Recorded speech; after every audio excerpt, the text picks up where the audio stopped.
Assalamualaikum warahmatullahi wabarakatuh. Pada kesempatan kali ini, mari kita menyimak bersama-sama kajian dari Gus Baha tentang masalah-masalah kehidupan. Sambil mendengarkan kajian ini agar kita bisa menanggapi atau mencerna ilmu-ilmu dari Gus Baha, silakan yang mau sambil ngopi, silakan ngopi. Mari bersama-sama kita simak kajian dari Gus Baha. Bismillahirrahmanirrahim. Bahayanya apa? Merokok. Setelah saya baca, maka saya berhenti membaca, gitu. Bukan berhenti merokok. Itu ilmu kelas tinggi seperti itu harus mantap. Pernah beliau ditegur dokter, "Beb, kalau rokok terus nanti mati." Tenang saja, saya masih bawa korek. Dikira itu kan orangnya yang mati, ternyata beliau enteng saja. Santai aja dok, saya masih bawa korek. Jadi saya bukan nyarankan santri rokok, tapi orang rokok itu memang punya logikanya sendiri. Kalau Mbak Nafek Hajen itu masih pernah bahas saya juga. Karena Mbak Nafek juga turunan Mbak Mutamakin. "Mbak, rokok itu haram tau orang?" Nak cara kula darani haram sebuti Mbah. Lah iya, nak haram ya bener aku. Mulane tak obong, barang haram apike diobong. Jadi saya sama orang-orang sepuh itu tidak pernah menang. Jadi apa ya? Mereka itu orang yang sudah lama gimana ya? Mau dikatakan bulat itu ya, tapi memang nggak pernah kalah mereka. Ada satu kiai, masih misananya Mbak Nafek. Ini rokok dua katanya. Bagi yang nggak merokok berarti membiarkan dua haram masih. Bagi yang merokok berarti mengurangi haram. Kalah lagi ya. Jadi saya tuh pernah dibully dua mbah saya. Karena dua mbah saya ini rokok semua. Akhirnya saya sing nom ngalah gitu.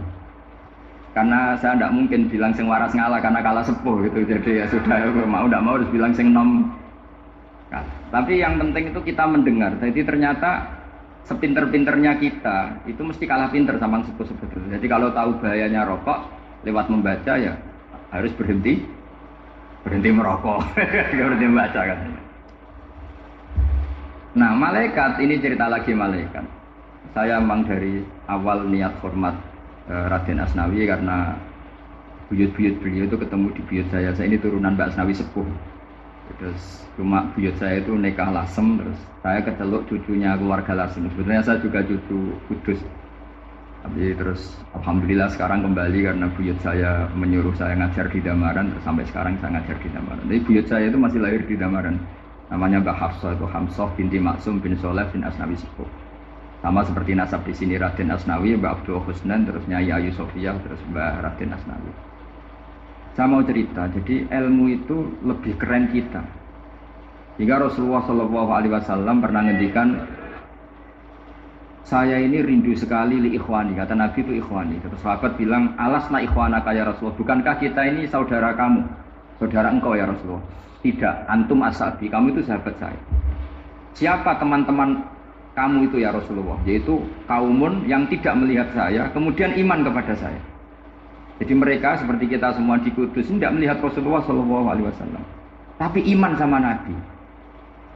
Dan ketika malaikat yubahi bikum malaikah, Allah bangga dengan malaikatnya, membanggakan kita. Sampai malaikat tuh sentimen, kok bisa ya Allah? Ya karena tadi, kamu iman sama saya wajar. Karena kamu melihat surga, melihat neraka, melihat aras. Sementara orang Kudus coba melihat apa? Paling simpang 5. Apa simpang 7 itu. Tapi imannya nggak kalah dengan malaikat. Kenapa nggak kalah? Karena tadi, kita diajarkan bahwa nisbatul isnaini wassalasah wal arba'ah ila ma la nihayatalaha itu sama-sama nisbatul far'i ilal asli. Tetap yang asli adalah angka. Jadi nggak mungkin aslu hadhil asya nggak dari Allah itu, nggak mungkin. Tetap dari zat yang satu. Kemudian tentu ini bukan nisbatul walad ilal walid, anak ke bapak tentu enggak, tapi nisbatul khaliq sama makhluk. Tapi apapun itu pasti satu. Sehingga Imam Amudi akhirnya masuk surga lewat jalur itu, tidak usah lewat pertanyaan man rabbuka wa man nabiyyuka. Kelasnya disuruh ngajar malaikat. Saya punya rencana jadi pengajar malaikat nanti itu kan. Jadi orang-orang Kudus yang dapat barokahnya Raden Asnawi nanti jangan mau kalau ditanya man rabbuka wa man nabiyyuka. Kelasnya itu harus apa? Jadi gurunya malaikat. Karena bapak kita Nabi Adam itu keren. Nabi Adam itu adalah orang yang disuruh Allah dipresentasikan, dibanggakan Allah di depan para malaikat. Ketika ada malaikat yang agak hasut, tapi itu tidak malaikat papan atas, malaikat yang kebanyakan. Itu kan agak nggak terima Nabi Adam jadi apa? Khalifah. Sampai malaikat ini usul ataj'alu fiha mayufsidu fiha wasfikut. Makanya kalau saya protes sama malaikat itu malaikat yang ini, bukan Jibril sama Israel. Kalau protes Israel bahaya ya. Bisa dihabisin. Saya pernah ditanya seorang kiai, Gus ini kan gojlok malaikat kok berani? Ya karena malaikat yang jenis ini pernah gojlok Nabi siapa? Adam. Nggak percaya kalau Nabi Adam itu layak mimpin, sampai protes ataj'alu fiha mayufsidu fiha wasfikut. Tapi apa yang terjadi? Allah mengajarkan satu ilmu di Nabi Adam, kemudian disuruh meresentasikan. Qala ya Adamu ambihum bi asma'ihim. Adam, coba kamu presentasikan ilmu kamu. Setelah Nabi Adam fasih mempresentasikan ilmu, kata Allah, kamu bisa enggak sepinter Nabi Adam? Tidak bisa ya Allah. Makanya sudah saya bilang ini a'lamu malah. Saya lebih tahu siapa yang layak mimpin. Jadi layak mimpin itu pertama harus kuwatul ilm. Ilmunya itu harus kuat. Nanti saya akan cerita hubungannya Raden Asnawi dengan Syekh Nawawi. Apa itu hubungan teman, apa murid guru, itu memang masih jadi polemik sampai sekarang. Kalau saya ya keyakinan saling istifadal. Ini bahasa netral, tidak murid guru tapi saling apa? Istifadal.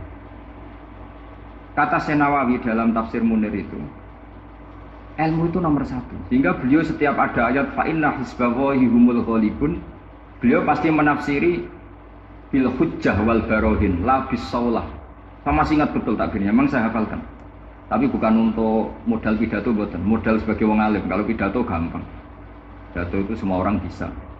Kalau jadi orang alim itu tidak gampang. Lebih susah lagi wong alim berpidato. Itu kalau nggak pernah mbah saya tidak mau. Karena memang saya terkenal nggak suka pidato. Satu memang nggak bisa. Nomor dua tidak ingin.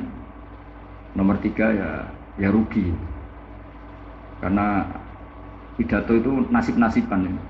Kalau nasib baik, kamu tidak paham itu, wah Gus Bah ilmunya tinggi sehingga kita tidak paham itu kalau nasib baik. Kalau nasibnya tidak baik, mak ngendikan bulak sama itu tepat-tepatan. Dan Syekh Nawawi itu benar, Raden Asnawi juga benar, semua guru-guru kita benar. Karena agama ini sebetulnya bukan masalah negara, tapi masalah logika yang sehat. Uni Soviet itu pernah mengkooptasi Uzbek, Ceknya, Tajikistan, itu 100 tahun. Orang dipaksa ateis. Tapi orang-orang Uzbek, saya sering ketemu lama Uzbek, kadang ketemu di Korea, kadang di Malaysia. Orang-orang Uzbek itu punya basement di bawah tanah. Kemudian di bawah tanah ini mereka ngajarkan tauhid. Ngajarkannya ya gampang, misalnya ini sesuatu yang ada, iya ini. Ini ada penciptanya enggak? Ya ada. Siapa? Tukang katanya. Yang penting itu enggak ada logika bahwa sesuatu yang ada disebabkan oleh ketiadaan. Lah orang komunis, orang ateis itu orang yang mengatakan alam ini didahului oleh nihilisme, oleh adamiyah. Masuk akal enggak sesuatu yang ada, penciptanya sesuatu yang tidak ada. Sehingga orang anak-anak Uni Soviet itu enggak pernah kepikiran membenarkan ateis, itu enggak pernah. Bareng Uni Soviet ada itu Glasnost Perestroika itu kemudian hancur. Semuanya langsung menjadi negara Islam, termasuk Uzbek, Tajikistan, karena diajari ilmu, bahwa ilmu itu yang nggak pernah kalah oleh negara. Sehingga saking pedenya Rasulullah SAW ketika Sulhul Hudaybiyah, ini agak jelimet, tapi gampang dicerna. Sulhul Hudaybiyah itu satu perjanjian yang semuanya merugikan Rasulullah. Yaitu kalau orang kafir masuk Islam disuruh kembalikan ke kafir, karena kafir itu bagi mereka habitat, Islam itu hal yang baru. Tapi kalau orang Islam menjadi kafir, nggak boleh kembali Islam, berarti kembali ke habitat. Semua perjanjian itu merugikan. Sampai masyhur Sayyidina Umar protes ke Rasulullah, jenengan masih nabi. Itu kan ekstrim tanya. Jenengan sampai sekarang masih nabi? Ya, saya masih nabi. Kenapa tanya demikian? Karena semua perjanjian merugikan Islam, menguntungkan orang apakah? Semua sahabat sebetulnya persis Sayyidina Umar protes, kecuali Abu Bakar. Lama-lama akhirnya di antara perjanjian itu berbunyi begini. Tapi saya minta satu hal. Orang boleh mendiskusikan Islam tanpa tekanan. Itu saja permintaan Nabi. Orang boleh mendiskusikan Islam secara bebas, tidak tertekan. Karena orang-orang kafir melihat itu hal yang biasa, ya nggak masalah Muhammad. Akhirnya orang diskusi. Islam itu apa sih? Islam itu orang yang menuhankan Allah. Allah itu siapa? Zat yang menciptakan langit dan bumi. Lama-lama orang kafir berpikir, wah keren, Tuhannya Muhammad bisa bikin langit dan bumi. Tidak kayak Tuhan kita, malah kita yang bikin. Jadi mulai debat itu terus ada yang cerita lagi. Saya pernah loh nyembah Lata, pas itu dikencingi luwak. Masa ailahun yabulu ali sa'laban, masa Tuhan kok dikencingi luwak? Yang agak-agak ahli kitab ya diskusi lagi. Wah kayaknya Yesus tidak Tuhan. Masa Tuhan kok kelaparan, lemes, wah repot nanti. Jadi makanya Allah ketika ngejlok wa ummuhu siddiqah kana ya'kulani ta'am. Mal masih ibnu Maryam illa rasul qad khalas min qablihir rusul wa ummuhu siddiqah kana ya'kulani. Coba paradok dak misalnya. Kamu didolani Nabi Isa terus ketok lemes. Kenapa? Tuhan, saya agak sakit keroi dulu. Kan enggak kebayang itu. Punya Tuhan yang sakit setelah makan sehat, kan nggak kebayang seperti itu. Ketika Nabi punya konsep Tuhan, Tuhannya Muhammad itu siapa? Yaitu zat yang la awalalah, zat yang pertama. Lalu Tuhan itu siapa? Tuhan itu yang menciptakan langit bumi. Tuhan itu siapa? Yang memulai segalanya. Lama-lama mereka berpikir, wah kalau gitu yang benar itu Islam. Maka kata Imam Zuhri, Syihabuddin Az-Zuhri, famaka nafathun fil islami a'dhama min sulhil hudaybiyah innamaka nasu yatafadhuruna fil hadis wal munazah. Semua teks riwayat itu ada kata wal munazah, orang bebas ngomong dan berdebat. Munazah itu berdebat. Terus akhirnya falam yatakallam ahadun bil islami yaqilu syai'an illa dakhala fihi. Kemudian setelah berdebat dan mereka tahu Islam, pasti akhirnya masuk. Dan itu yang sekarang terjadi di dunia. Makanya saya pernah ditanya seorang profesor, Gus, kalau di Jogja ada sekolah perbandingan agama, menurut Anda gimana? Asal itu tentang agama, nggak apa-apa. Tapi kalau yang dibandingkan umat Islam itu jangan. Karena nanti kalau di Indonesia kira-kira yang copet itu ditanya agamanya juga Islam, yang koruptor juga Islam. Jadi kalau yang dikaji Islamnya nggak apa-apa, tapi orangnya jangan gitu. Karena yang bulat ya banyak, yang nggak sholat ya banyak. Tapi kalau Islamnya saja, misalnya adu konsep tentang Tuhan. Masyhur kita mungkin banyak yang melihat itu debatnya Stanley Fischer sama Ahmad Didat itu. Tuhan kamu siapa ini itu sama Didat cerita Tuhan saya itu lam yalid wa lam yulad wa lam yakul lahu kufuwan. Itu spontan ada seorang mahasiswi bilang, sepertinya Tuhan Anda lebih menarik. Karena Tuhan Anda yang menciptakan langit bumi, yang Tuhan ini kok lahirnya sudah di bumi, masa lahir-lahir langsung jadi Tuhan. Jadi akhirnya falam yatakallam ahadun bil islami yaqilu syai'an illa dakhala fihi. Jika agama ini apa? Agama itu adalah kalimat tauhid. Kalimat itu apa? Logika yang terbangun. Nah, ketika logika itu terbangun, maka disebut yusabbitu Allahu alladzina amanu bil qaulis tsabit fil hayatid dunya wa fil akhirah. Allah itu akan menetapkan satu kaul, satu presentasi ilmiah atau satu kesimpulan ilmiah. Yang kesimpulan itu nyata benarnya. Dan ini akan nyata terus baik di kehidupan dunia maupun kehidupan apa? Seperti Allah sebagai Tuhan. Itu akan nyata terus. Di dunia Allah ya Tuhan, nanti di akhirat juga Tuhan. Tapi Tuhan selain Allah, maka menjadi Tuhan ini nunggu ada yang menuhankan. Misalnya Fir'aun, itu jadi Tuhan karena ada yang menuhankan. Sekali dia mati, dia sudah aset wisata, bukan Tuhan lagi. Makanya gejolokannya orang ulama Arab, kalau ketemu ulama Mesir, kalau gejolokan itu lucu. Orang Arab, ada Abu Jahal, Abu Lahab, penggawa ini ngusir Nabi. Itu gejolokannya ulama Mesir. Kata ulama Arab, kamu gayanya benci Fir'aun, tapi rezeki kamu dari wisata melihat Fir'aun. Itu gejolokannya ulama Arab sama ulama Mesir. Sehingga agama ini mengajarkan apa? Satu kalimat. Makanya kamu harus belajar mantek. Dulu Raden Asnawi ya pengajar mantek. Dulu buyut saya di sini Mbah Fauzan, abahnya Mbah Pah itu, mbahnya itu juga pengajar mantek. Karena di antara yang diceritakan Allah itu wa ja'alaha kalimatam baqiyatan fi aqidi. Tugas utama Nabi Ibrahim adalah menjadikan satu logika. Kalimat itu logika. Itu menjadi logika yang abadi, baqiyah itu abadi. Fi aqidi di anak turunnya Nabi Ibrahim. Misalnya begini, saya beri contoh. Misalnya saya mengatakan teh ini hitam, itu menjadi kalimah karena diucapkan, tapi tidak menunjuk hakikat karena tehnya berwarna apa? Kuning. Sehingga Quran kalau menyalahkan orang kafir itu ngendikane kaburas kalimatan takhruju min afwahihim. Omongannya orang kafir itu menjadi kalimat karena diucapkan dari mulutnya. Kenapa menjadi kalimat? Karena diucapkan tapi tidak menunjuk hakikat. Seperti orang mengatakan 2 ditambah 2 itu 10. Itu kalimat, tapi kalimat yang salah karena tidak menunjuk hakikat. Seperti orang kafir mengatakan Tuhan itu 3. Itu kalimat karena diucapkan tapi tidak menunjuk hakikat. Tapi ketika seseorang mengatakan Allah itu Tuhan, Tuhan itu satu, itu disebut kalimatu haqqin 'alaiha nahya wa 'alaiha namut. Kemudian tahlilane wa 'alaiha nabuwabiyah. Wa 'alaiha nabuwabiyah. Wa 'alaiha ya ada yang tahlilan wabiyah. Ini enggak tahu sanadnya dari mana. Pokoknya ada yang wa 'alaiha, ada yang dia. Kenapa dikatakan kalimat tauhid? Karena kalimat yang dari kesimpulan berpikir.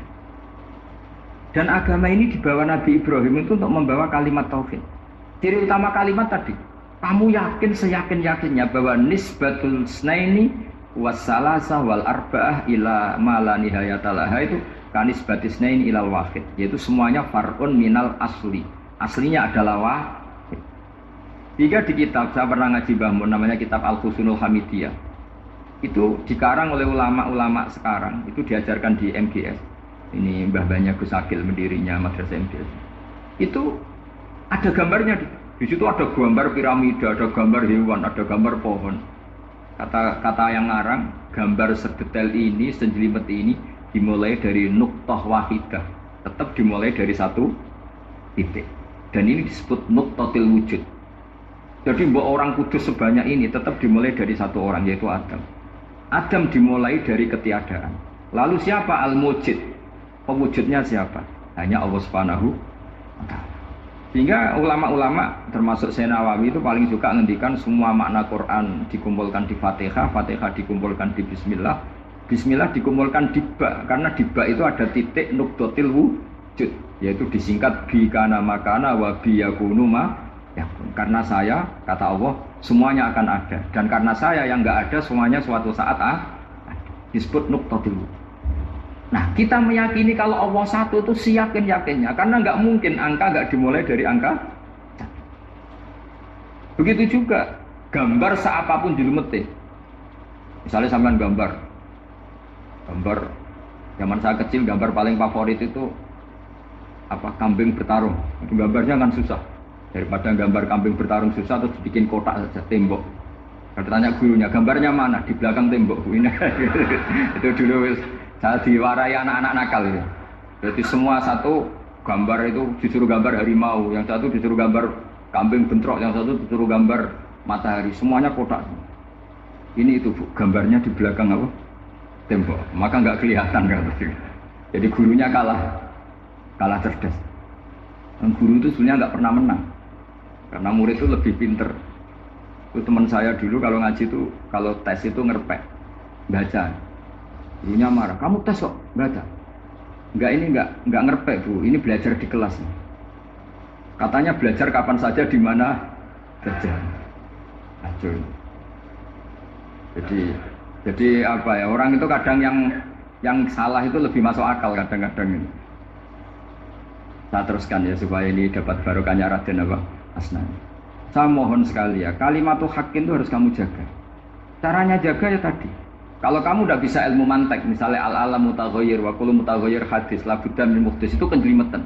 Pakai saja teori umum bahwa gambar apapun jelimetnya itu dimulai dari satu titik. Karena nggak bisa, nggak dimulai dari satu titik tadi. Maka alam apapun jumlahnya nggak terhingga, tetap dimulai dari al-wahidul qahar, yaitu satu titik. Yaitu dalam konteks tauhid tentu itu Allah Subhanahu wa ta'ala. Sehingga Nabi Ibrahim itu orang paling sukses bikin wajah alaha kalimatam baqiyatan fi aqidi. Terus Nabi Muhammad begitu, sahabat gitu, sampai kita sekarang diajari ilmu mantek. Ilmu mantek itu logika yang nggak terbantahkan. Karena mau tidak mau. Kata Imam Syafi'i, fa innal uqula muttarratun ila qabulil haq, karena akal akan dipaksa menerima kebenaran. Dan itu yang terjadi di Uni Soviet. Dikooptasi 100 tahun untuk berfaham ateis, dilawan oleh ilmu, tetap menanamkan ilmu tauhid, ilmu mantek. Ketika Uni Soviet secara politik runtuh, semuanya menjadi muslim, termasuk negara-negara yang dulu dikooptasi. Maka kamu tidak usah kecil hati di Indonesia, apapun rusaknya negara ini, asal kita cara bertauhid benar, insya Allah tetap meninggal husnul khotimah. Karena sudah janjinya Allah, yusabbitu walladzina amanu bil qaulid tsabit. Yang jelas itu nomor satu tuh al-qaulid tsabit. Memang itu logika yang masuk akal. Jadi jangan kira semua orang ditanya amar bukan ndak. Banyak ulama yang nggak ditanya, masyhur itu dalam cerita keramat-keramat. Ada guru tauhid ngajarin tauhid. Setelah ditanya mungkar nakir, Imam Malik datang. Kamu nanya ini, man rabbuka man nabiyuka, kamu tahu ini guru Umul Barohin yang tukang ngaji tauhid. Guru tauhid kok ditanya apa? Malaikatnya nggak jadi tanya. Dan saya percaya cerita-cerita seperti itu karena secara umum itu ala inna auliya Allahi la khaufun alaihim wa lahum yahzanun lahumul busyra fil hayatid dunya wa fil akhirah. Artinya kalau wali itu kok ditanya mungkar nakir berarti ngalami ketakutan. Karena di situ kan digambarkan mungkar nakir itu sewangar, bawa gudang. Kalau yang tanya nggak bisa dipukul sampai ajur sak walang-walang. Pokoknya ceritanya kan seru seperti itu. Nah itu kalau betul begitu terus ayat la khaufun alaihim wa lahum yahzanun kayak apa? Makanya dalam kitab Nashihul Ibad kita ada cerita ini. Sampean boleh nggak sependapat dengan saya, tapi semoga nasib sampean nanti digebuki malaikat. Karena orang itu akan mengalami seperti yang dirasakan. Anak indadoni abdibi. Saya tidak bayangkan akan mengalami itu. Makanya saya ini ngajar tauhid terus. Paling tidak kalau ditanya marbuka mana buka, sampean tahu profesi saya. Saya ini pengajar tauhid. Dan biji saya 9. Dulu saya di MGS kalau ada teman bijinya tauhid kok 4, segala ahli swarga, tauhidnya jeblok. Jadi kalau bijinya 4 segala ahli swarga, tauhidnya apa? Jeblok. Tapi yang bijinya 9, yang ahli swarga, tauhidnya itu saya dulu bijinya 9. Terus 9 terus sampai tamat. Karena nggak ada biji 10. Karena kalau 10 itu kan terlalu sempurna, nggak baik lah manusia kok sempurna gitu. Jadi sudah 9 aja kan gitu. Bahayanya apa? Merokok. Setelah saya baca, maka saya berhenti membaca gitu. Bukan berhenti merokok. Itu ilmu kelas tinggi seperti itu harus mantap. Pernah beliau ditegur dokter, Beb, kalau rokok terus nanti mati. Tenang saja, saya masih bawa korek. Dikira itu kan orangnya yang mati, ternyata beliau enteng saja. Santai aja dok, saya masih bawa korek. Jadi saya bukan nyarankan santri rokok, tapi orang rokok itu memang punya logikanya sendiri. Kalau Banafek Hajen itu masih pernah bahas saya juga. Karena Banafek juga turunan Mbah Mutamakin. Hak, rokok itu haram tau orang. Nak cara kula darani haram sebuti Mbah. Lah iya, nak haram ya bener aku. Mulane tak obong, barang haram apike diobong. Jadi saya sama orang-orang sepuh itu tidak pernah menang. Jadi apa ya? Mereka itu orang yang sudah lama gimana ya? Mau dikatakan bulat itu ya, tapi memang nggak pernah kalah mereka. Ada satu kiai, masih misananya Mbak Nafek. Ini rokok 2 katanya. Bagi yang nggak merokok berarti membiarkan 2 haram masih. Bagi yang merokok berarti mengurangi haram. Kalah lagi ya. Jadi saya tuh pernah dibully 2 mbah saya. Karena 2 mbah saya ini rokok semua. Akhirnya saya sing nom ngalah gitu. Karena saya tidak mungkin bilang sing waras ngalah karena kalah sepuh gitu. Jadi ya sudah, ya mau tidak mau harus bilang sing nom. Nah, tapi yang penting itu kita mendengar. Jadi ternyata sepinter-pinternya kita itu mesti kalah pinter sama sepuh-sepuh. Jadi kalau tahu bahayanya rokok lewat membaca ya harus berhenti merokok. Berhenti membaca kan. Nah malaikat ini cerita lagi malaikat. Saya memang dari awal niat hormat Raden Asnawi karena buyut-buyut beliau itu ketemu di buyut saya. Saya ini turunan Mbak Asnawi sepuh. Terus cuma buyut saya itu nikah Lasem, terus saya keceluk cucunya keluarga Lasem. Sebenarnya saya juga cucu Kudus. Tapi terus alhamdulillah sekarang kembali karena buyut saya menyuruh saya ngajar di Damaran. Sampai sekarang saya ngajar di Damaran. Tapi buyut saya itu masih lahir di Damaran. Namanya Mbak Hafsah, itu Hamsah binti Maksum bin Soleh bin Asnawi sepuh. Sama seperti nasab di sini Raden Asnawi, Mbak Abdul Husnan, terus Nyai Ayu Sofia, terus Mbak Raden Asnawi. Saya mau cerita, jadi ilmu itu lebih keren kita. Jika Rasulullah SAW pernah ngendikan, saya ini rindu sekali li ikhwani, kata Nabi itu ikhwani. Terus sahabat bilang, alasna ikhwanaka ya Rasulullah, bukankah kita ini saudara kamu, saudara engkau ya Rasulullah? Tidak, antum ashabi, kamu itu sahabat saya. Siapa teman-teman kamu itu ya Rasulullah? Yaitu kaumun yang tidak melihat saya, kemudian iman kepada saya. Jadi mereka seperti kita semua di Kudus tidak melihat Rasulullah SAW, tapi iman sama Nabi. Dan ketika malaikat yubahi bikum malaikah, Allah bangga dengan malaikatnya, membanggakan kita. Sampai malaikat tuh sentimen, kok bisa ya Allah? Ya karena tadi, kamu iman sama saya wajar, karena kamu melihat surga, melihat neraka, melihat aras. Sementara orang Kudus coba lihat apa? Paling simpang 5, apa simpang 7 itu. Tapi imannya nggak kalah dengan malaikat. Kenapa nggak kalah? Karena tadi kita diajarkan bahwa nisbatul isnaini wassalasah wal arba'ah ila ma la nihayatalaha itu sama-sama nisbatul far'i ilal asli. Tetap yang asli adalah angka. Jadi nggak mungkin aslu hadhil asya nggak dari Allah itu, nggak mungkin. Tetap dari zat yang satu. Kemudian tentu ini bukan nisbatul walad ilal walid, anak ke bapak tentu enggak, tapi nisbatul khaliq sama makhluk. Tapi apapun itu pasti satu. Sehingga Imam Amudi akhirnya masuk surga lewat jalur itu, tidak usah lewat pertanyaan man rabbuka wa man nabiyyuka. Kelasnya disuruh ngajar malaikat. Saya punya rencana jadi pengajar malaikat nanti itu kan. Jadi orang-orang Kudus yang dapat barokahnya Raden Asnawi nanti jangan mau kalau ditanya man rabbuka wa man nabiyyuka. Kelasnya itu harus apa? Jadi gurunya malaikat. Karena bapak kita Nabi Adam itu keren. Nabi Adam itu adalah orang yang disuruh Allah dipresentasikan, dibanggakan Allah di depan para malaikat. Ketika ada malaikat yang agak hasut, tapi itu tidak malaikat papan atas, malaikat yang kebanyakan. Itu kan agak nggak terima Nabi Adam jadi apa? Khalifah. Sampai malaikat ini usul ataj'alu fiha may yufsidu fiha wasfikut. Makanya kalau saya protes sama malaikat itu malaikat yang ini, bukan Jibril sama Israel. Kalau protes Israel bahaya, bisa dihabisin. Saya pernah ditanya seorang kiai, Gus, dengan gojlok malaikat kok berani? Ya karena malaikat yang jenis ini pernah gojlok Nabi siapa? Adam. Nggak percaya kalau Nabi Adam itu layak mimpin, sampai protes ataj'alu fiha may yufsidu fiha wasfikut. Tapi apa yang terjadi? Allah mengajarkan satu ilmu di Nabi Adam, kemudian disuruh meresentasikan. Qala ya Adamu ambihum bi asma'ihim. Adam, coba kamu presentasikan ilmu kamu. Karena Nabi Adam fasih mempresentasikan ilmu, kata Allah, kamu bisa enggak sepinter Nabi Adam? Enggak bisa ya Allah. Makanya sudah saya bilang ini a'lamu malah.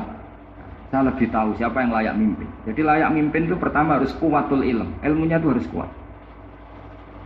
Nanti saya akan cerita hubungannya Raden Asnawi dengan Syekh Nawawi. Apa itu hubungan teman, apa murid guru, itu memang masih jadi polemik sampai sekarang. Kalau saya ya keyakinan saling istifadah. Ini bahasa netral, tidak murid guru tapi saling apa? Istifadah.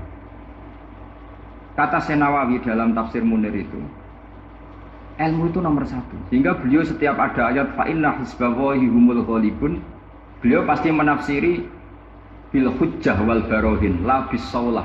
Saya masih ingat betul takbirnya, memang saya hafalkan. Tapi bukan untuk modal pidato, bukan modal sebagai wong alim. Kalau pidato gampang. Pidato itu semua orang bisa. Kalau jadi orang alim itu tidak gampang. Lebih susah lagi wong alim berpidato. Itu kalau nggak pernah mbah saya tidak mau. Karena memang saya terkenal nggak suka pidato. Satu memang nggak bisa. Nomor dua tidak ingin. Nomor tiga ya rugi. Karena pidato itu nasib-nasiban. Kalau nasib baik kamu tidak paham itu, wah Gus Ba ilmunya tinggi sehingga kita tidak paham itu kalau nasib baik. Kalau nasibnya ada baik, mak ngendikan bulak sama amno itu tepak-tepakan. Dan Syekh Nawawi itu benar, Raden Asnawi juga benar, semua guru-guru kita benar. Karena agama ini sebetulnya bukan masalah negara, tapi masalah logika yang sehat. Uni Soviet itu pernah mengkooptasi Uzbek, Ceknya, Tajikistan. Itu 100 tahun. Orang dipaksa ateis. Tapi orang-orang Uzbek, saya sering ketemu lama Uzbek, kadang ketemu di Korea, kadang di Malaysia. Orang-orang Uzbek itu punya basement di bawah tanah. Kemudian di bawah tanah ini mereka ngajarkan tauhid. Ngajarkannya ya gampang, misalnya ini sesuatu yang ada, iya ini. Ini ada penciptanya enggak? Ya ada. Siapa? Tukang katanya. Yang penting itu enggak ada logika bahwa sesuatu yang ada disebabkan oleh ketiadaan. Lah orang komunis, orang ateis itu orang yang mengatakan alam ini didahului oleh nihilisme, oleh adamiyah. Masuk akal enggak sesuatu yang ada, penciptanya sesuatu yang tidak ada. Sehingga orang anak-anak Uni Soviet itu enggak pernah kepikiran membenarkan ateis, itu enggak pernah. Bareng Uni Soviet ada itu Glasnost Perestroika itu kemudian hancur, semuanya langsung menjadi negara Islam, termasuk Uzbek, Tajikistan, karena diajari ilmu. Bahwa ilmu itu yang nggak pernah kalah oleh negara. Sehingga saking pedenya Rasulullah SAW ketika Sulhul Hudaybiyah, ini agak jelimet, tapi gampang dicerna. Sulhul Hudaybiyah itu satu perjanjian yang semuanya merugikan Rasulullah. Yaitu kalau orang kafir masuk Islam disuruh kembalikan ke kafir, karena kafir itu bagi mereka habitat. Islam itu hal yang baru. Tapi kalau orang Islam menjadi kafir, nggak boleh kembali Islam, berarti kembali ke habitat. Semua perjanjian itu merugikan. Sampai masyhur Sayyidina Umar protes ke Rasulullah, jenengan masih nabi. Itu kan ekstrim tanya. Jenengan sampai sekarang masih nabi. Ya, saya masih nabi. Kenapa tanya demikian? Karena semua perjanjian merugikan Islam, menguntungkan orang apakah? Semua sahabat sebetulnya persis Sayyidina Umar protes, kecuali Abu Bakar. Lama-lama akhirnya di antara perjanjian itu berbunyi begini. Tapi saya minta satu hal. Orang boleh mendiskusikan Islam tanpa tekanan. Itu saja permintaan Nabi. Orang boleh mendiskusikan Islam secara bebas, tidak tertekan. Karena orang-orang kafir melihat itu hal yang biasa. Ya nggak masalah Muhammad. Akhirnya orang diskusi. Islam itu apa sih? Islam itu orang yang menuhankan Allah. Allah itu siapa? Zat yang menciptakan langit dan bumi. Lama-lama orang kafir berpikir, wah keren. Tuhannya Muhammad bisa bikin langit dan bumi. Tidak kayak Tuhan kita, malah kita yang bikin. Jadi mulai debat itu terus ada yang cerita lagi. Saya pernah loh nyembah Lata, pas itu dikencingi luwak.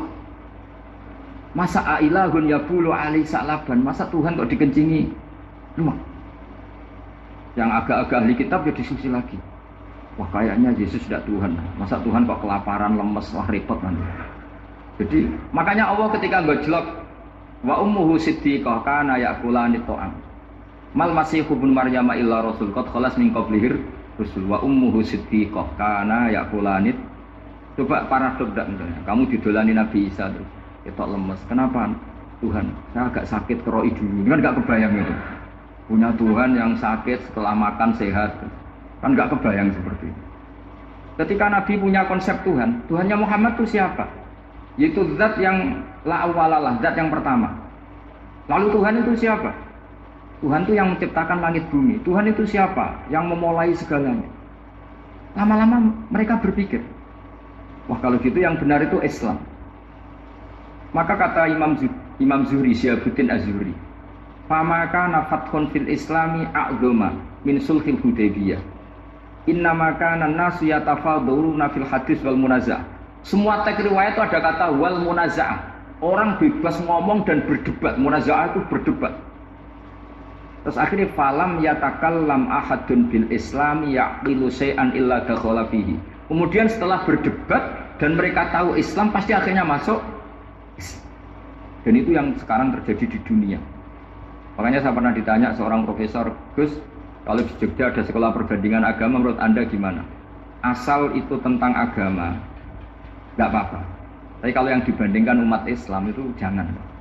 Karena nanti kalau di Indonesia kira-kira yang copet itu ditanya agamanya juga Islam, yang koruptor juga Islam. Jadi kalau yang dikaji Islamnya nggak apa-apa, tapi orangnya jangan kata saya. Karena yang bulat ya banyak, yang nggak sholat ya banyak. Tapi kalau Islamnya saja, misalnya adu konsep tentang Tuhan. Masyhur kita mungkin banyak yang melihat itu debatnya Stanley Fischer sama Ahmad Didat itu. Tuhan kamu siapa ini terus sama Didat cerita Tuhan saya itu lam yalid wa lam yulad wa lam yakul lahu kufuwan. Itu spontan ada seorang mahasiswi bilang sepertinya Tuhan Anda lebih menarik karena Tuhan Anda yang menciptakan langit bumi, yang Tuhan ini kok lahirnya sudah di bumi, masa lahir-lahir langsung jadi Tuhan. Jadi akhirnya falam yatakallam ahadun bil Islam yaqilu syai'an illa dakhala fihi. Jika agama ini apa? Agama itu adalah kalimat tauhid. Kalimat itu apa? Logika yang terbangun. Nah, ketika logika itu terbangun maka disebut yusabbitu Allahu alladzina amanu bil qaulis tsabit fil hayatid dunya wa fil akhirah. Allah itu akan menetapkan satu kaul, satu presentasi ilmiah atau satu kesimpulan ilmiah. Yang kesimpulan itu nyata benarnya. Dan ini akan nyata terus baik di kehidupan dunia maupun kehidupan apa? Akhir. Seperti Allah sebagai Tuhan. Itu akan nyata terus. Di dunia Allah ya Tuhan, nanti di akhirat juga Tuhan. Tapi Tuhan selain Allah, maka menjadi Tuhan ini nunggu ada yang menuhankan. Misalnya Fir'aun, itu jadi Tuhan karena ada yang menuhankan. Sekali dia mati, dia sudah aset wisata, bukan Tuhan lagi. Makanya gejolokannya orang ulama Arab, kalau ketemu ulama Mesir, kalau gejolokan itu lucu. Orang Arab, ada Abu Jahal, Abu Lahab, penggawa ini ngusir Nabi. Itu gejolokannya ulama Mesir. Kata ulama Arab, kamu gayanya benci Fir'aun, tapi rezeki kamu dari wisata melihat Fir'aun. Itu gejolokannya ulama Arab sama ulama Mesir. Sehingga agama ini mengajarkan apa? Satu kalimat. Makanya kamu harus belajar mantek. Dulu Raden Asnawi ya pengajar mantek. Dulu buyut saya di sini Mbah Fauzan, abahnya Mbah Pah itu, mbahnya itu juga pengajar mantek. Karena di antara yang diceritakan Allah itu wa ja'alaha kalimatam baqiyatan fi aqibih. Tugas utama Nabi Ibrahim adalah menjadikan satu logika. Kalimat itu logika. Itu menjadi logika yang abadi, baqiyah itu abadi. Fi aqibih di anak turunnya Nabi Ibrahim. Misalnya begini, saya beri contoh. Misalnya saya mengatakan teh ini hitam, itu menjadi kalimah karena diucapkan, tapi tidak menunjuk hakikat karena tehnya berwarna apa? Kuning. Sehingga Quran kalau menyalahkan orang kafir itu ngendikannya kaburas kalimatan takhruju min afwahihim. Omongannya orang kafir itu menjadi kalimat karena diucapkan dari mulutnya. Kenapa menjadi kalimat? Karena diucapkan tapi tidak menunjuk hakikat. Seperti orang mengatakan 2 ditambah 2 itu 10. Itu kalimat, tapi kalimat yang salah.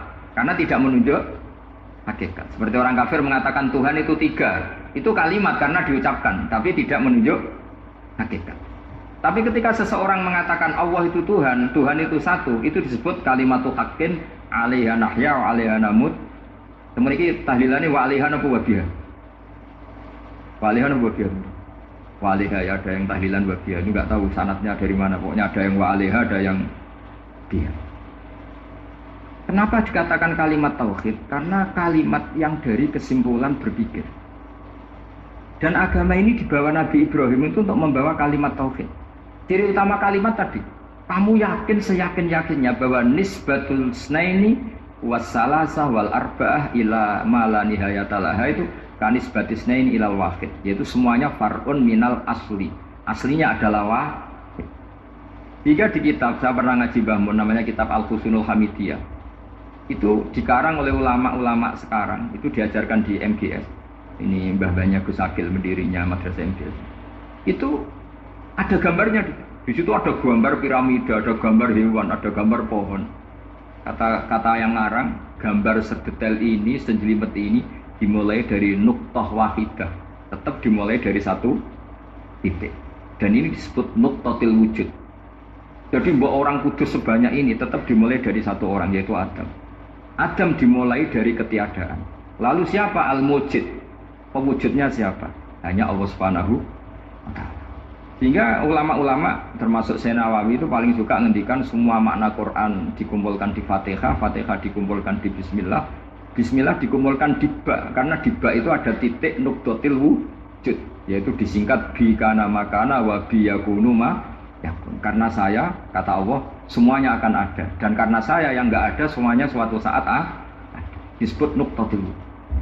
Nah, kita meyakini kalau Allah satu itu siyakin-yakinnya, karena enggak mungkin angka enggak dimulai dari angka 1. Begitu juga gambar seapapun julumete. Misalnya sampean gambar zaman saya kecil, gambar paling favorit itu apa, kambing bertarung. Itu gambarnya kan susah, daripada gambar kambing bertarung susah terus bikin kotak saja tembok. Bertanya gurunya, gambarnya mana? Di belakang tembok Bu. Ini itu dulu saya diwarai anak-anak nakal ya.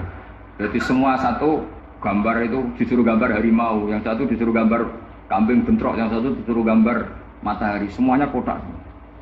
Ini itu Bu, gambarnya di belakang apa? Tembok. Maka nggak kelihatan kan.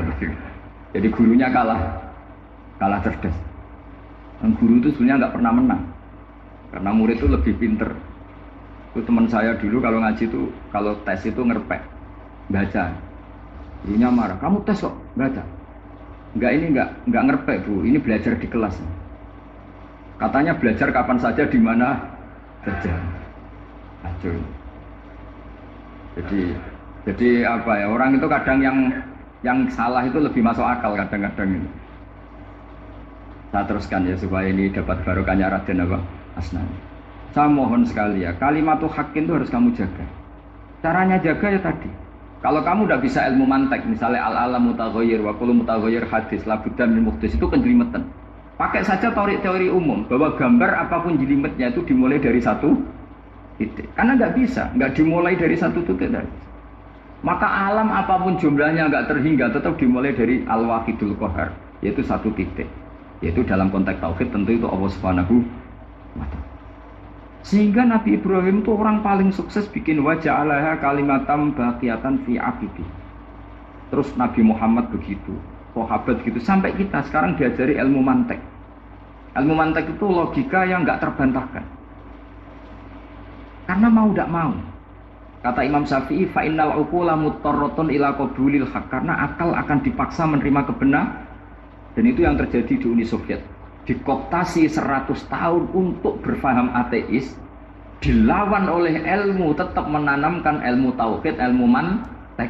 Ketika Uni Soviet secara politik runtuh, semuanya menjadi muslim, termasuk negara-negara yang dulu dikooptasi. Maka kamu tidak usah kecil hati di Indonesia, bahwa apapun rusaknya negara ini, asal kita cara bertauhid benar, insya Allah tetap meninggal husnul khotimah. Karena sudah janjinya Allah, yusabbitu walladzina amanu bil qaulid tsabit. Yang jelas itu nomor satu tuh al qaulid tsabit. Memang itu logika yang masuk akal. Jadi jangan kira semua orang ditanya amar rabbuka, enggak. Banyak ulama yang enggak ditanya, masyhur itu dalam cerita keramat-keramat. Ada guru tauhid ngajarin tauhid. Setelah ditanya mungkar nakir, Imam Malik datang. Kamu nanya ini, man rabbuka man nabiyuka, kamu tahu ini guru Umul Barohin yang tukang ngaji tauhid. Guru tauhid kok ditanya apa? Malaikatnya nggak jadi tanya. Dan saya percaya cerita-cerita seperti itu karena secara umum itu ala inna auliya Allahi la khaufun alaihim wa lahum yahzanun lahumul busyra fil hayatid dunya wa fil akhirah. Artinya kalau wali itu kok ditanya mungkar nakir berarti ngalami ketakutan. Karena di situ kan digambarkan mungkar nakir itu sewangar, bawa gudang. Kalau yang tanya nggak bisa dipukul sampai ajur sak walang-walang. Pokoknya ceritanya kan seru seperti itu. Berarti kalau betul begitu terus ayat la khaufun alaihim wa lahum yahzanun kayak apa? Makanya dalam kitab Nashihul Ibad itu ada cerita ini. Sampean boleh nggak sependapat dengan saya, tapi semoga nasib sampean nanti digebuki malaikat. Karena orang itu akan mengalami seperti yang dirasakan. Ana indadoni abdibi. Saya enggak bayangkan akan mengalami itu. Makanya saya ini ngajar tauhid terus. Paling tidak kalau ditanya marbuka mana buka, sampean tahu profesi saya. Saya ini pengajar tauhid. Dan biji saya 9. Oh, gitu. Dulu saya di MGS kalau ada teman bijinya tauhid kok 4, segala ahli swarga, tauhidnya jeblok. Jadi kalau bijinya 4 segala ahli swarga, tauhidnya apa? Jeblok. Tapi yang bijinya 9, oh ya ahli swarga, tauhidnya itu. Saya dulu bijinya 9. Terus 9 terus sampai tamat. Karena nggak ada biji 10.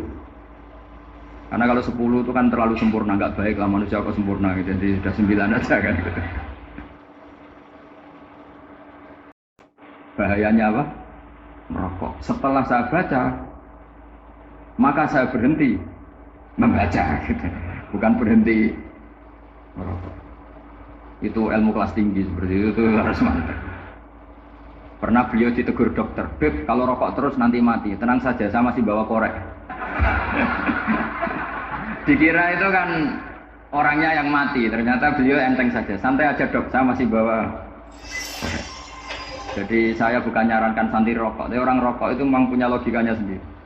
Kalau Mbak Nafek Hajen itu itu masih pernah bahasa juga. Karena Mbak Nafek juga turunan Mbak Mutamakin. Hak, rokok itu haram tau orang. Nak cara kula darani haram sebuti Mbah. Lah iya, nak haram ya bener aku. Mulane tak obong, barang haram apike diobong. Jadi saya sama orang-orang sepuh itu tidak pernah menang. Jadi apa ya? Mereka itu orang yang sudah lama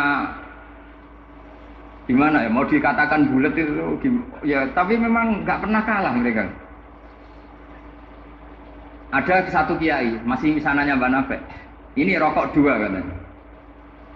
Bagi yang nggak ngerokok berarti membiarkan 2 haram masih. Bagi yang merokok berarti mengurangi haram. Kalah lagi ya. Jadi saya tuh pernah dibully 2 mbah saya. Karena 2 mbah saya ini rokok semua. Akhirnya saya sing nom ngalah gitu. Karena saya tidak mungkin bilang sing waras ngalah karena kalah sepuh gitu. Jadi ya sudah, mau tidak mau harus bilang sing nom. Tapi yang penting itu kita mendengar. Jadi ternyata sepinter-pinternya kita itu mesti kalah pinter sama sepuh-sepuh. Jadi kalau tahu bahayanya rokok lewat membaca ya harus berhenti merokok. Berhenti membaca kan. Nah malaikat ini cerita lagi malaikat. Saya memang dari awal niat hormat Raden Asnawi karena buyut-buyut beliau itu ketemu di buyut saya. Saya ini turunan Mbak Asnawi sepuh. Terus cuma buyut saya itu nikah Lasem, terus saya keceluk cucunya keluarga Lasem. Sebetulnya saya juga cucu Kudus. Tapi terus alhamdulillah sekarang kembali karena buyut saya menyuruh saya ngajar di Damaran, terus sampai sekarang saya ngajar di Damaran. Jadi buyut saya itu masih lahir di Damaran. Namanya Mbak Hafsah, itu Hamsah binti Maksum bin Soleh bin Asnawi sepuh. Sama seperti nasab di sini Raden Asnawi, Mbak Abdul Husnan, terus Nyai Ayu Sofiyah, terus Mbak Raden Asnawi. Saya mau cerita, jadi ilmu itu lebih keren kita. Jika Rasulullah SAW pernah ngendikan, saya ini rindu sekali li ikhwani, kata Nabi itu ikhwani. Terus sahabat bilang, alasna ikhwanaka ya Rasulullah, bukankah kita ini saudara kamu, saudara engkau ya Rasulullah? Tidak, antum ashabi, kamu itu sahabat saya. Siapa teman-teman kamu itu ya Rasulullah? Yaitu kaumun yang tidak melihat saya, kemudian iman kepada saya. Jadi mereka seperti kita semua di Kudus tidak melihat Rasulullah SAW, tapi iman sama Nabi.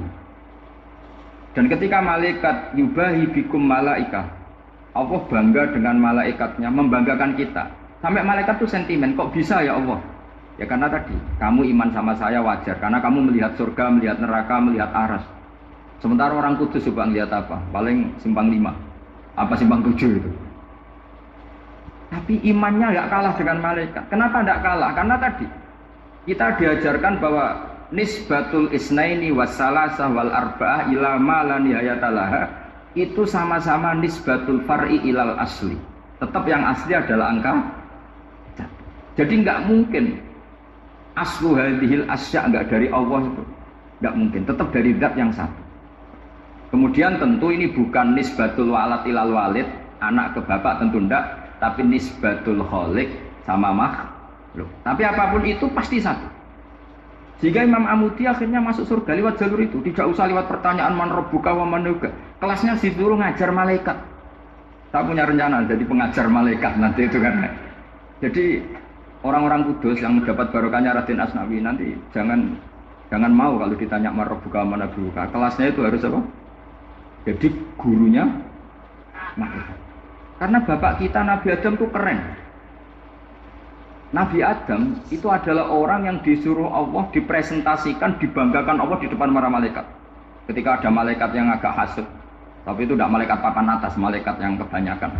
Itu kan agak nggak terima Nabi Adam jadi apa? Khalifah. Sampai malaikat ini usul ataj'alu fiha may yufsidu fiha wasfikut. Makanya kalau saya protes sama malaikat itu malaikat yang ini, bukan Jibril sama Israel. Kalau protes Israel bahaya. Bisa dihabisin. Saya pernah ditanya seorang kiai, Gus, ini kan gojlok malaikat kok berani? Ya karena malaikat yang jenis ini pernah gojlok Nabi siapa? Adam. Nggak percaya kalau Nabi Adam itu layak mimpin, sampai protes ataj'alu fiha may yufsidu fiha wasfikut. Tapi apa yang terjadi? Allah mengajarkan satu ilmu di Nabi Adam, kemudian disuruh meresentasikan. Qala ya Adamu ambihum bi asma'ihim. Adam, coba kamu presentasikan ilmu kamu. Setelah Nabi Adam fasih mempresentasikan ilmu, kata Allah, Kamu bisa enggak sepinter Nabi Adam? Enggak bisa ya Allah. Makanya sudah saya bilang ini alamu malah saya lebih tahu siapa yang layak mimpin. Jadi layak mimpin itu pertama harus kuwatul ilm. Ilmunya itu harus kuat. Nanti saya akan cerita hubungannya Raden Asnawi dengan Syekh Nawawi. Apa itu hubungan teman, apa murid guru, itu memang masih jadi polemik sampai sekarang. Kalau saya ya keyakinan saling istifadal. Ini bahasa netral, tidak murid guru tapi saling apa? Istifadal. Kata Syekh Nawawi dalam tafsir Munir itu, ilmu itu nomor satu. Sehingga beliau setiap ada ayat fa inna hizballahi humul ghalibun, beliau pasti menafsiri bil hujjah wal barohin la bis saulah. Saya masih ingat betul takbirnya, memang saya hafalkan. Tapi bukan untuk modal pidato, bukan modal sebagai wong alim. Kalau pidato gampang, pidato itu semua orang bisa. Kalau jadi orang alim itu tidak gampang. Lebih susah lagi wong alim berpidato. Itu kalau nggak pernah mbah saya tidak mau. Karena memang saya terkenal nggak suka pidato. Satu memang nggak bisa. Nomor dua tidak ingin. Nomor tiga ya rugi. Karena pidato itu nasib-nasiban. Kalau nasib baik, kamu tidak paham itu, wah Gus Bah ilmunya tinggi sehingga kita tidak paham itu kalau nasib baik. Kalau nasibnya tidak baik, nak ngendikan bulak sama itu tepak-tepakan. Dan Syekh Nawawi itu benar, Raden Asnawi juga benar, semua guru-guru kita benar. Karena agama ini sebetulnya bukan masalah negara, tapi masalah logika yang sehat. Uni Soviet itu pernah mengkooptasi Uzbek, Ceknya, Tajikistan, itu 100 tahun. Orang dipaksa ateis. Tapi orang-orang Uzbek, saya sering ketemu lama Uzbek, kadang ketemu di Korea, kadang di Malaysia. Orang-orang Uzbek itu punya basement di bawah tanah. Kemudian di bawah tanah ini mereka ngajarkan tauhid. Ngajarkannya aja gampang. Misalnya ini sesuatu yang ada, iya ini. Ini ada penciptanya enggak? Ya ada. Siapa? Tukang katanya. Yang penting itu nggak ada logika bahwa sesuatu yang ada disebabkan oleh ketiadaan. Lah orang komunis, orang ateis itu orang yang mengatakan alam ini didahului oleh nihilisme, oleh adamiyah. Masuk akal nggak sesuatu yang ada, penciptanya sesuatu yang tidak ada. Sehingga orang anak-anak Uni Soviet itu nggak pernah kepikiran membenarkan ateis, itu nggak pernah. Bareng Uni Soviet ada itu Glasnost Perestroika itu kemudian hancur. Semuanya langsung menjadi negara Islam, termasuk Uzbek, Tajikistan, karena diajari ilmu, bahwa ilmu itu yang nggak pernah kalah oleh negara. Sehingga saking pedenya Rasulullah SAW ketika Sulhul Hudaybiyah, ini agak jelimet, tapi gampang dicerna.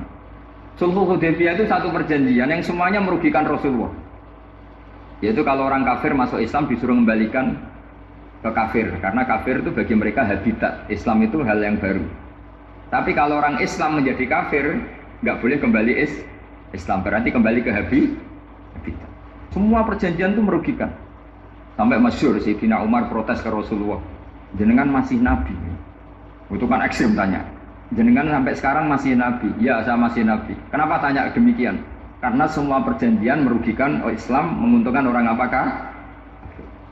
Semua sahabat sebetulnya persis Sayyidina Umar protes, kecuali Abu Bakar.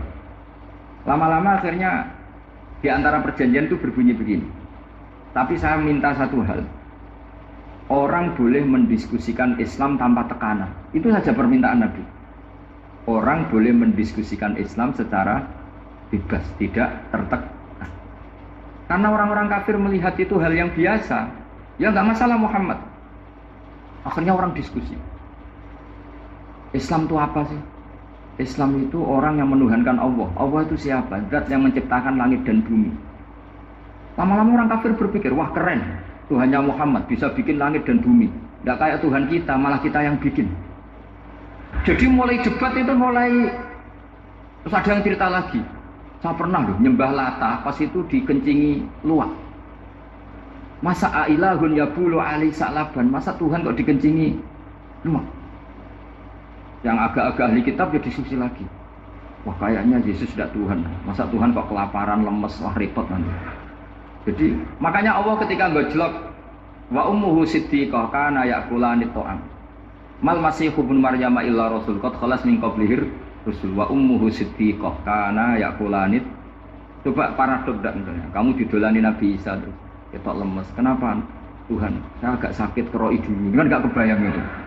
punya Tuhan yang sakit setelah makan sehat. Kan nggak kebayang seperti itu. Ketika Nabi punya konsep Tuhan, Tuhannya Muhammad itu siapa? Yaitu zat yang la awalalah, zat yang pertama. Lalu Tuhan itu siapa? Tuhan itu yang menciptakan langit bumi. Tuhan itu siapa? Yang memulai segalanya. Lama-lama mereka berpikir, wah kalau gitu yang benar itu Islam. Maka kata Imam Zuhri, Syihabuddin Az-Zuhri, famaka nafathun fil islami a'dhama min sulhil Hudaybiyah. Innamaka nasu yatafadhuruna fil hadis wal munazah. Semua teks riwayat itu ada kata wal munazah. Orang bebas ngomong dan berdebat. Munazah itu berdebat. Terus akhirnya falam yatakallam ahadun bil islami yaqilu syai'an illa dakhala fihi. Kemudian setelah berdebat dan mereka tahu Islam, pasti akhirnya masuk. Dan itu yang sekarang terjadi di dunia. Makanya saya pernah ditanya seorang profesor, Gus, kalau di Jogja ada sekolah perbandingan agama, menurut Anda gimana? Asal itu tentang agama, nggak apa-apa. Tapi kalau yang dibandingkan umat Islam itu jangan. Karena nanti kalau di Indonesia kira-kira yang copet itu ditanya agamanya juga Islam, yang koruptor juga Islam. Jadi kalau yang dikaji Islamnya nggak apa-apa, tapi orangnya jangan kata saya. Karena yang bulat ya banyak, yang nggak sholat ya banyak. Tapi kalau Islamnya saja, misalnya adu konsep tentang Tuhan. Masyhur kita mungkin banyak yang melihat itu debatnya Stanley Fischer sama Ahmad Didat itu. Tuhan kamu siapa ini itu sama Didat cerita Tuhan saya itu lam yalid wa lam yulad wa lam yakul lahu kufuwan. Itu spontan ada seorang mahasiswi bilang, sepertinya Tuhan Anda lebih menarik. Karena Tuhan Anda yang menciptakan langit bumi, yang Tuhan ini kok lahirnya sudah di bumi, masa lahir-lahir langsung jadi Tuhan. Jadi akhirnya falam yatakallam ahadun bil islami yaqilu syai'an illa dakhala fihi. Jika agama ini apa? Agama itu adalah kalimat tauhid. Kalimat itu apa? Logika yang terbangun. Nah, ketika logika itu terbangun, maka disebut yusabbitu Allahu alladzina amanu bil qaulis tsabit fil hayatid dunya wa fil akhirah. Allah itu akan menetapkan satu kaul, satu presentasi ilmiah atau satu kesimpulan ilmiah. Yang kesimpulan itu nyata benarnya. Dan ini akan nyata terus baik di kehidupan dunia maupun kehidupan apa? Akhir. Seperti Allah sebagai Tuhan. Itu akan nyata terus. Di dunia Allah ya Tuhan, nanti di akhirat juga Tuhan. Tapi Tuhan selain Allah, maka menjadi Tuhan ini nunggu ada yang menuhankan. Misalnya Fir'aun, itu jadi Tuhan karena ada yang menuhankan. Sekali dia mati, dia sudah aset wisata, bukan Tuhan lagi. Makanya gejolokannya orang ulama Arab, kalau ketemu ulama Mesir, kalau gejolokan itu lucu. Orang Arab, ada Abu Jahal, Abu Lahab, penggaweane musir Nabi. Itu gejolokannya ulama Mesir. Kata ulama Arab, kamu gayanya benci Fir'aun, tapi rezeki kamu dari wisata melihat Fir'aun. Itu gejolokannya ulama Arab sama ulama Mesir. Sehingga agama ini mengajarkan apa? Satu kalimat. Makanya kamu harus belajar mantek. Dulu Raden Asnawi ya pengajar mantek. Dulu buyut saya di sini Mbah Fauzan, abahnya Mbah Pah itu, mbahnya itu juga pengajar mantek. Karena di antara yang diceritakan Allah itu wa ja'alaha kalimatam baqiyatan fi aqidi. Tugas utama Nabi Ibrahim adalah menjadikan satu logika. Kalimat itu logika. Itu menjadi logika yang abadi, baqiyah itu abadi. Fi aqidi di anak turunnya Nabi Ibrahim. Misalnya begini, saya beri contoh. Misalnya saya mengatakan teh ini hitam, itu menjadi kalimah karena diucapkan, tapi tidak menunjuk hakikat karena tehnya berwarna apa? Kuning. Sehingga Quran kalau menyalahkan orang kafir itu ngendikane kaburas kalimatan takhruju min afwahihim. Omongannya orang kafir itu menjadi kalimat karena diucapkan dari mulutnya. Kenapa menjadi kalimat? Karena diucapkan tapi tidak menunjuk hakikat. Seperti orang mengatakan 2 ditambah 2 itu 10. Itu kalimat, tapi kalimat yang salah. Karena tidak menunjuk hakikat. Seperti orang kafir mengatakan Tuhan itu 3. Itu kalimat karena diucapkan, tapi tidak menunjuk hakikat. Tapi ketika seseorang mengatakan Allah itu Tuhan, Tuhan itu satu, itu disebut kalimatu haqqin 'alaiha nahya wa 'alaiha namut. Kemudian tahlilane wa 'alaiha nabuwabiyah. Wa 'alaiha nabuwabiyah. Wa'alaiha ya ada yang tahlilan buat dia, ini nggak tahu sanatnya dari mana, pokoknya ada yang wa'alaiha, ada yang dia. Kenapa dikatakan kalimat tauhid? Karena kalimat yang dari kesimpulan berpikir. Dan agama ini dibawa Nabi Ibrahim itu untuk membawa kalimat tauhid. Ciri utama kalimat tadi, kamu yakin seyakin-yakinnya bahwa nisbatul snaini wassalasa wal arba'ah ila ma la nihayatalaha itu kanisbatis snaini ilal wahid, yaitu semuanya far'un minal asli. Aslinya adalah wahid. Jika di kitab, saya pernah ngaji Mbah Mun, namanya kitab Al-Husunul Hamidiyah. Itu dikarang oleh ulama-ulama sekarang, itu diajarkan di MGS. Ini mbah-mbahnya Gus Akil mendirinya Madrasah MGS. Itu ada gambarnya di situ, ada gambar piramida, ada gambar hewan, ada gambar pohon. Kata yang ngarang, gambar sedetail ini, sejelimet ini dimulai dari nuqtah wahidah, tetap dimulai dari satu titik. Dan ini disebut nuqtatil wujud. Jadi mbok orang kudus sebanyak ini tetap dimulai dari satu orang, yaitu Adam.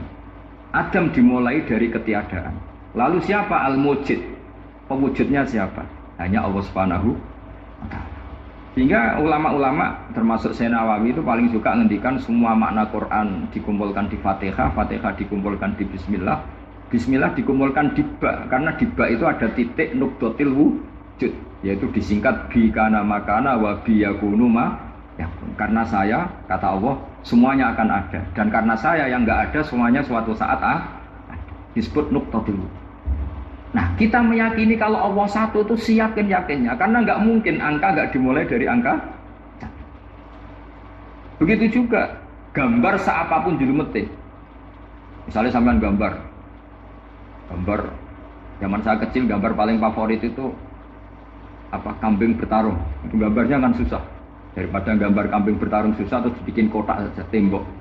Kalau tanya gurunya, gambarnya mana? Di belakang tembok, Bu. Ini itu dulu saya diwarai anak-anak nakal ya. Jadi semua satu gambar itu disuruh gambar harimau, yang satu disuruh gambar kambing bentrok, yang satu disuruh gambar matahari, semuanya kotak. Ini itu Bu, gambarnya di belakang apa? Tembok. Maka nggak kelihatan kan. Jadi gurunya kalah cerdas. Dan guru itu sebenarnya nggak pernah menang, karena murid itu lebih pinter. Itu teman saya dulu kalau ngaji itu, kalau tes itu ngerpek, baca. Gurunya marah, kamu tes kok baca? Enggak ngerpek Bu, ini belajar di kelas. Katanya belajar kapan saja di mana saja. Acun. Jadi apa ya, orang itu kadang yang salah itu lebih masuk akal kadang-kadang ini. Saya teruskan ya supaya ini dapat barokahnya Raden apa? Asnani. Saya mohon sekali ya, kalimatul haqqin itu harus kamu jaga. Caranya jaga ya tadi. Kalau kamu tidak bisa ilmu mantek, misalnya al-alam mutaghayyir wa kullu mutaghayyir hadis la budda min muhdits, itu kejelimetan. Pakai saja teori umum bahwa gambar apapun jelimetnya itu dimulai dari satu titik. Karena nggak bisa, nggak dimulai dari satu titik tadi. Maka alam apapun jumlahnya nggak terhingga, tetap dimulai dari al-wahidul qahar, yaitu satu titik. Yaitu dalam konteks tauhid tentu itu Allah Subhanahu wa ta'ala. Sehingga Nabi Ibrahim itu orang paling sukses bikin wajah alaha kalimatam baqiyatan fi abidi. Terus Nabi Muhammad begitu, sahabat gitu, sampai kita sekarang diajari ilmu mantek. Ilmu mantek itu logika yang nggak terbantahkan. Karena mau tidak mau. Kata Imam Syafi'i, fa innal uqula muttarratun ila qabulil haq, karena akal akan dipaksa menerima kebenaran. Dan itu yang terjadi di Uni Soviet. Dikooptasi 100 tahun untuk berfaham ateis, dilawan oleh ilmu, tetap menanamkan ilmu tauhid, ilmu mantek. Ketika Uni Soviet secara politik runtuh, semuanya menjadi muslim, termasuk negara-negara yang dulu dikooptasi.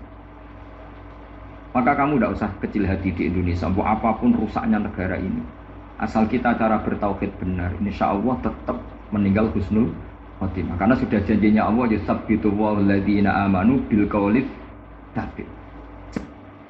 Yang jelas itu nomor satu tuh al-qawli tsabit. Memang itu logika yang masuk akal. Jadi jangan kira semua orang ditanya amar rabbuka, enggak. Banyak ulama yang enggak ditanya, masyhur itu dalam cerita keramat-keramat. Ada guru tauhid ngajarin tauhid. Setelah ditanya mungkar nakir, Imam Malik datang. Kamu nanya ini, man rabbuka man nabiyuka, kamu tahu ini guru Umul Barohin yang tukang ngaji tauhid. Guru tauhid kok ditanya apa? Malaikatnya enggak jadi tanya. Dan saya percaya cerita-cerita seperti itu karena secara umum itu ala inna auliya Allahi la khaufun alaihim wa lahum yahzanun lahumul busyra fil hayatid dunya wa fil akhirah. Artinya kalau wali itu kok ditanya mungkar nakir berarti ngalami ketakutan. Karena di situ kan digambarkan mungkar nakir itu sewangar, bawa gudang. Kalau yang tanya nggak bisa dipukul sampai ajur sak walang-walang. Pokoknya ceritanya kan seru seperti itu. Berarti kalau betul begitu terus ayat la khaufun alaihim wa lahum yahzanun kayak apa? Makanya dalam kitab Nashihul Ibad itu ada cerita ini. Sampean boleh nggak sependapat dengan saya, tapi semoga nasib sampean nanti digebuki malaikat. Karena orang itu akan mengalami seperti yang dirasakan. Anak indadoni abdibi. Saya tidak bayangkan akan mengalami itu. Makanya saya ini ngajar tauhid terus. Paling tidak kalau ditanya marbuka mana buka, sampean tahu profesi saya. Saya ini pengajar tauhid. Dan biji saya 9. Dulu saya di MGS kalau ada teman bijinya tauhid kok 4 sekali swarga, tauhidnya jeblok. Jadi kalau bijinya 4 sekali swarga, tauhidnya apa? Jeblok. Tapi yang bijinya 9, yang di swarga, tauhidnya itu saya dulu bijinya 9. Terus 9 terus sampai tamat. Karena nggak ada biji 10. Karena kalau 10 itu kan terlalu sempurna, nggak baik lah manusia kok sempurna gitu. Jadi sudah 9 aja kan gitu.